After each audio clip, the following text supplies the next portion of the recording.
You know what's funny? Heartbreak. Oh man, heartbreak doesn't knock on the door like a polite guest. It doesn't say, hey, can I come in?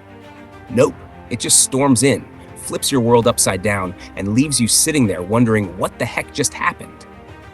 One day you're making plans, maybe even arguing about who gets the last slice of pizza, and the next day, bam, it's over. Just like that. And there you are, sitting in your sweatpants, hugging a pillow like it's your new emotional support pet, eating ice cream straight out of the tub. Yeah, not even a bowl, because who has the energy to do dishes when your heart's in pieces? And it hurts, right? It's not just your heart that feels broken, it's your brain too. You start replaying conversations like you're some kind of undercover detective.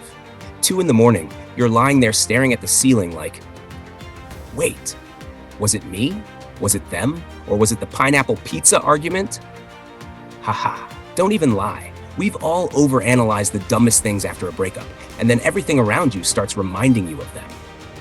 Every song on the radio feels like a direct attack. Every couple holding hands looks like they're purposely showing off just to mess with you. Even shampoo commercials, like, come on, do I really need to cry in aisle 7 at Target because some happy couple is washing their hair together? But here's the crazy thing. That same heartbreak that feels like it's destroying you, it can actually rebuild you. I know. It doesn't feel like that when you're in the middle of ugly crying and blasting sad songs like you're starring in your own music video.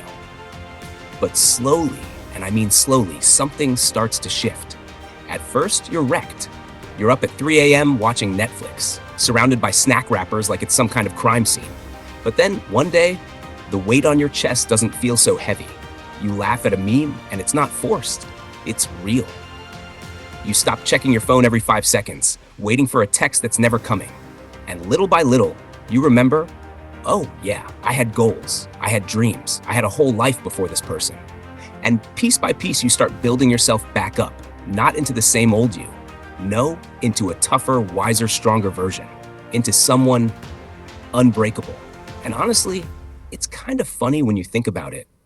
Some of the best glow-ups out there, they start with heartbreak. That guy who suddenly looks like Captain America? Yeah, he probably got dumped. That girl who launched her own business and now lives her best life? Yep, probably heartbreak. Pain has this sneaky way of pushing people to level up. It's like the personal trainer you never asked for. Annoying, makes you cry, but oh man, it gets results. Of course, when you're in the thick of it, it doesn't feel like that. No way. In the moment, it feels like the end of the world. You're convinced you'll never be happy again. But what if this isn't the end? What if this is just the messy middle? You know, like in the movies where everything goes wrong before the big comeback? Because here's the truth. A broken heart can destroy you, or it can rebuild you into someone unbreakable. And when you finally come out on the other side, you'll look back and realize, wow, that pain didn't ruin me. It built me. So if you're sitting there right now, tears on your face, cookie dough ice cream in your hand, just know it's okay. That's human. That's healing. But remember, you're not broken forever. You're just under construction. And when the world sees the version of you that comes out of this, oh yes, they're not ready. And maybe, just maybe, one day you'll even thank that heartbreak. Not for the pain, no, but for the strength it gave you. Until then, hand me the spoon.